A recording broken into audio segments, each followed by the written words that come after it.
अगर कोई ईमानदार ऑफिसर बैठा हुआ हो और उसके सामने अगर आप रिश्वत की बात करेंगे तो वो बल्कि आपके काम को नहीं रोकेगा। ये कानूनी हक है, आपको वो अरेस्ट करवा सकता है, आप पर कानूनी कार्रवाई करवा सकता है। जो मात्र इंसान जो कोई पद पर बैठा हुआ है वो ईमानदार है, उसका ये हश्र है। जरा बताइए, देवता में तो कोई संकोच ही नहीं किया जा सकता, वह कोई भी चीजों की आकांक्षा नहीं रखता जो मुझे दें। और आप देंगे भी क्या? आपके पास क्या देने के लिए चीज है?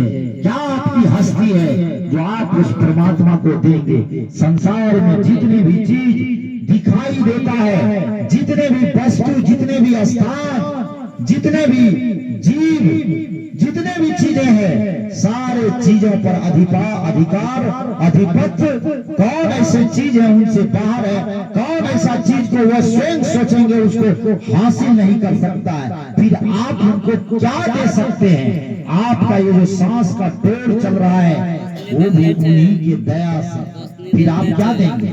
देना है, भाव दीजिए। भाव आपके पास है और उनके नजदीक समर्पित हो जाइए और उनको कहिए जो मैं आपको कुछ नहीं दे सकता, मैं क्या दे सकता हूँ? मैं तो आपकी उधार की सांस लेकर के इस संसार में जी रहा हूँ। ना जाने कब आप इस सांस की डोर को तोड़ देंगे और मैं इस संसार से चला जाऊंगा और ये आत्मा, ये शरीर दोनों का जुदा हो जाएगा, दोनों अलग हो जाएगा। इसीलिए हे मेरे गुरुदेव, हे मेरे परमात्मा, हे मेरे गुरुदेव, आप मुझे वो सद्मार्ग दिखाएं, मुझे वो ज्ञान दें जिसके लिए आपने संसार में मुझे भेजा है। जिस चीजों की पूर्ति के लिए, जिस चीज जो कार्य करने के लिए आपने भेजा है, मुझे मात्र वो सद्मार्ग दिखाइए, मुझे मात्र वो ज्ञान दीजिए जिससे कि मैं आप तक पहुंच पाऊं और संसार में वास्तविकता क्या है, यथार्थ क्या है, मैं उसको समझ पाऊं। क्योंकि यहाँ पर हम तमाम लोग उलझ करके रह जाते हैं, जीवन भर अपने जीवन को गवा देते हैं ऐसे ऐसे चीजों के प्रति जो चीजें हमारे जीवन में, जिस चीजों का कोई लेना देना नहीं है, कोई वास्ता नहीं है। हम तमाम लोग रिश्ते नाते को जोड़ने में लगे रहते हैं, अंतोगत्वा कोई रिश्ता नाता काम नहीं देता है। हम तमाम लोग थक हार जाते हैं, दिल टूट जाता है।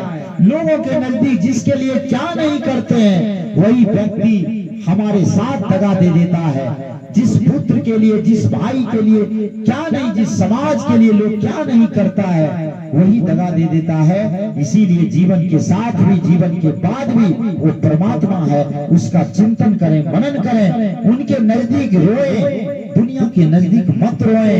दुनिया आप के आंसू तो पोंछ देंगे लेकिन आपके नजदीक से हटने के बाद आपका मजाक उड़ाएंगे। ये दुनिया का हश्र है, ये दुनिया का हश्र है। इसीलिए हम तमाम लोग अगर महादेव को गुरु बनाए हैं, रात को नमन जब करें, जो भी दुख है उसके सामने रखें, वो आपके सारे दुख को समाप्त कर सकता है, सारे दुख को हर सकता है। बशर्ते आपको, हमको उस दुख को सुनाने का शक्ति चाहिए, सुनाने का बुद्धि चाहिए। हम और आप सुना नहीं पाते हैं, इसीलिए दुख के भंवर में फंस जाते हैं। इसीलिए उस महादेव को गुरु बनाए हैं, उनसे ज्ञान लीजिए और उनको कहिए जो आप मेरे अंदर ऐसी सद्बुद्धि, ऐसी ज्ञान का मेरे अंदर आप प्रवेश कराए जिससे कि मैं आपको जान सकूं, आपको मान सकूं, आपको पहचान सकूं, आप कहां कहां विद्यमान हैं। क्योंकि आप तो सर्वत्र हैं लेकिन मैं आपको देख नहीं पाता।